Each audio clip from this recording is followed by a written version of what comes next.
Bon ben la moissonneuse est préparée. Donc là ce que je fais c'est que je la re-rentre sous l'hangar.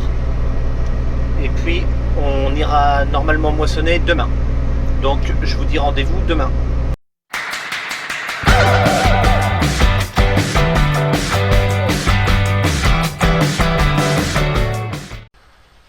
Bon ben voilà, on est le lendemain maintenant, mardi. Ça m'embête parce que j'ai même pas eu le temps de regarder la vidéo de David. Donc là ce matin ce que j'ai fait, c'est que j'ai préparé les deux tracteurs, j'ai attelé les remorques. La coupe est prête aussi. Et là ce que je fais en fait sur la moissonneuse, on va monter. Alors ça c'est le dessus. Alors moi il faut que je passe par là. Mais que je me prenne pas la tête là-dedans non plus. Aïe, aïe, ben voilà, c'est fait. Ok. Donc là, ce qui se passe, c'est que j'ai ma caméra qui est ici, en bout de vis. Et le fil là, j'avais mis des petits autocollants, donc c'était des trucs comme ça. Puis je fais passer un collier dedans, en fait, un colson, comme ça. Allons, voilà, tu vois, puis j'attache mon fil comme ça. Le problème, c'est que, pour le dire poliment, c'est de la camelote. Hein, voilà. Donc, j'ai été chez Doucet Matelin, il m'a dit qu'il mettait ce genre de choses. Donc, on verra bien. Donc là, c'est ce que je suis en train de faire. Tu vois, je suis en train de les remettre. Je vais rattacher mon fil comme ça. Et puis, on verra bien ce que ça donne. Bon, après, les autres, les trucs en plastique, ils ont tenu le temps de battre l'orge, le blé, l'orge, les colzas et le blé, quoi. Mais là, ça y est, c'était tout décollé, le fil était moitié tombé, ça tenait plus que 2 ou 3 cils plastique, et puis voilà, quoi. Alors là, ce que je fais, c'est que j'en mets un à peu près tous les 20 cm. Je mets du nettoyant à frein. J'aurais voulu mettre du diluant de nettoyage plutôt à la place, mais j'en ai pas, j'ai du diluant en peinture, et puis le diluant en peinture sort de la peinture, tu vois ce que ça fait, quoi. Alors, on va enlever le petit plastique. Là, je fais tendre mon fil à l'autre bout pour savoir à peu près où il faut que je le colle. Donc, il faut que mon fil passe à peu près là. Bon, allez, grosso modo ici.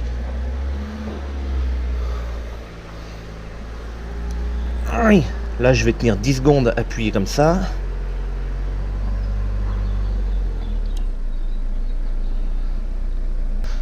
Voilà. Et puis ben maintenant, je fais passer là-dedans et je prends mon fil. Et il n'y a pas beaucoup de lumière, alors je vois pas toujours bien ce que je fais. Là, voilà. Après, l'objectif c'est pas de le serrer comme un malade, hein, c'est juste que ça, il faut que ça tienne, quoi, voilà. Là. Et ainsi de suite pour les autres. Bon bah allez, je viens de ressortir la moissonneuse. Donc là, je vais hâter la coupe qui est ici. Et puis bon, on va se diriger dans le champ. Donc là, avec la caméra, c'est agréable parce que on voit très bien ce qu'on fait.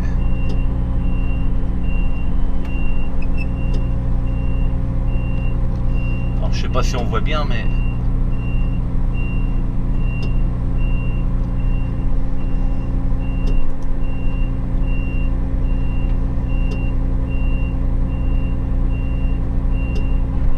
et voilà, ça y est. La petite boule là, c'est en fait c'est la manette de verrouillage qui vient de redescendre. Bon, on arrive bientôt dans le champ. Papa est là-bas avec le tracteur et c'est Papy qui a pris le 4x4 pour aller devant.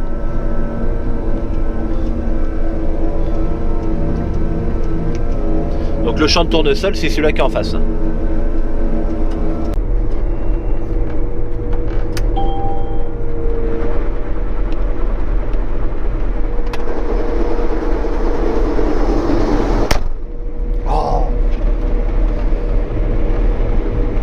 Bon, alors je viens de faire le tour du champ là.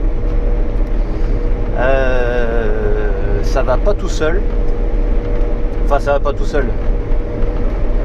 C'est le tour du champ, c'est toujours plus compliqué. Le premier tour, c'est jamais aussi sec, ça rentre pas très bien dans la coupe. Enfin bon,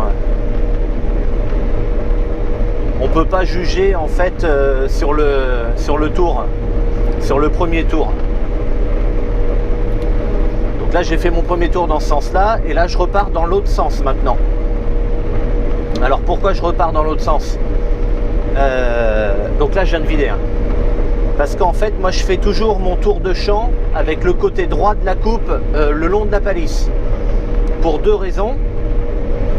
La première raison, c'est que le côté droit, c'est lui qui n'a aucun mécanisme. Toutes les courroies et tout ça, c'est tout de l'autre côté. Les poulies et tout ça, c'est tout à gauche.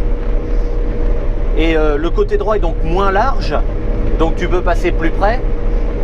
Et si jamais tu venais qu'à crocheter dans un pied d'arbre ou une souche, un machin, dans la théorie, on ferait moins de dégâts. Je préfère casser la porte là à droite et tout ça, plutôt que de péter la porte à gauche, parce que là, il y a toutes les poulies et les courroies, ça pourrait faire vilain dedans, quoi. Donc c'est pour ça, toujours la palisse côté droit, et une fois que j'ai fait mon premier tour, je repars dans l'autre sens. Alors après, tu vas me dire, mais pourquoi tu repars dans l'autre sens? Parce que tu pourrais faire aussi tous les tours toujours dans le même sens.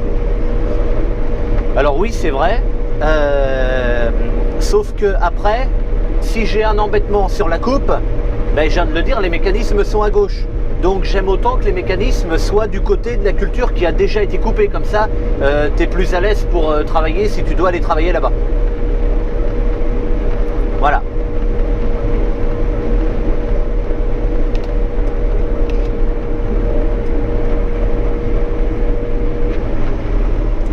Bon, sinon, à part ça, les plateaux à tournesol, ça a l'air d'aller plutôt bien. Donc, je rappelle que c'est la... Hop là là, je fais une bêtise. Voilà.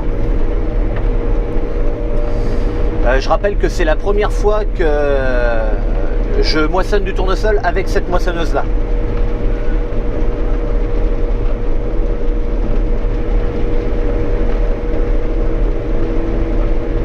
Et là, ça va bien, là. Tout à l'heure, j'ai une des plaques à rabatteur, là.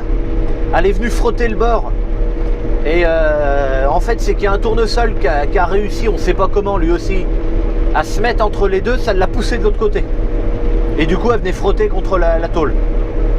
Bon, ça, c'est pas grave, on l'a enlevé, on recale la machine et puis c'est reparti. Ah ben, couillon, mais ils sont complètement fous, les rabatteurs, là. Hé, doucement, là.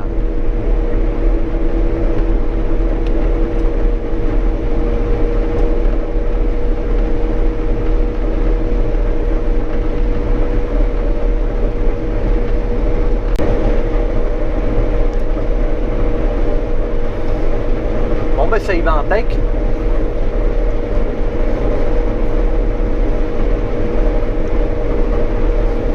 Alors tout à l'heure j'avais des petits problèmes parce que c'était surtout le long des haies où les tournesols étaient très grands. Et alors que là au milieu du champ, je suis pas encore au milieu, mais enfin maintenant ils ont une hauteur déjà plus faible et plus régulier. Alors le problème des tournesols qui sont très longs comme ça, très hauts, c'est qu'en fait c'est la concurrence de la haie. Alors on pourrait penser qu'à cause des bordures et des haies, ben, le tournesol soit plus petit puisque il y a une concurrence au niveau de l'eau avec les racines. Et en fait c'est pas vraiment comme ça que ça marche. Le tournesol va devenir tout petit quand il y a un gros arbre à proximité, comme le maïs hein, d'ailleurs. Il va devenir petit quand il y a un arbre assez gros très proche. Mais si c'est que une haie, en fait, il n'y aura pas vraiment de concurrence avec de l'eau. Il y aura plutôt de la concurrence au niveau de la lumière. Et on peut s'en rendre compte facilement en allant se balader dans une forêt, une vraie forêt, hein, où les arbres sont très hauts.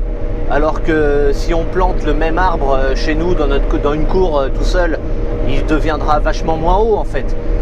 Et en fait le truc c'est ça, c'est que dans les forêts, il y a la concurrence de la lumière qui fait que les arbres, pour avoir de la lumière, faut qu'ils soient plus hauts que les autres. Donc forcément, c'est la course à celui qui sera le plus haut. Et les tournesols le long des haies, c'est la même chose. Il faut qu'ils montent plus haut pour avoir plus de lumière. Et c'est ça qui fait que le long des petites haies, comme ça, les tournesols sont souvent très hauts. Enfin, moi, c'était le cas ici, en tout cas. Et quand il y a un arbre après au milieu, hop là, tout petit, ridicule, haut comme ça, là. Et ça, c'est la concurrence de la flotte, après.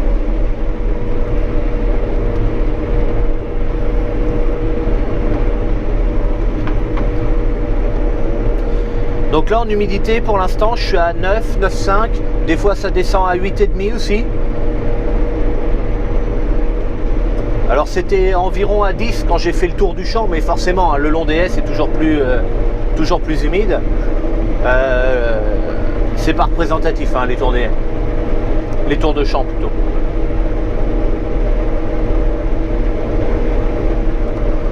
Les tournesols sont plutôt pas vilains du tout. Là, j'ai pas de notion en fait de rendement en instantané. Et c'est dû au fait que je coupe un peu trop haut. Et du coup, mon capteur de coupe, comme j'ai la coupe qui est trop haute, il décompte pas en fait. Il va pas décompter le rendement. Et ni la surface travaillée non plus. Enfin, je m'en fous parce que je le sache maintenant ou que je le sache plus tard, ça sera la même chose. Par contre, moi, ce qui m'intéresse, c'est l'humidité. Tu vois, là, ça vient de redescendre à 8,6 maintenant. Donc là, c'est bien, il faut battre. L'humidité est tout à fait correcte. Là, je roule à 5,5 à peu près.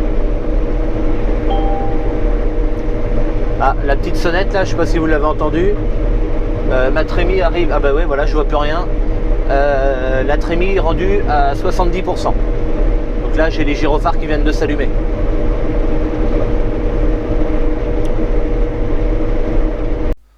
Et voilà, la vidéo s'arrête comme ça, c'est très con. Et en fait, c'est quand j'ai fait la vidéo de la semaine dernière sur la préparation de la moissonneuse.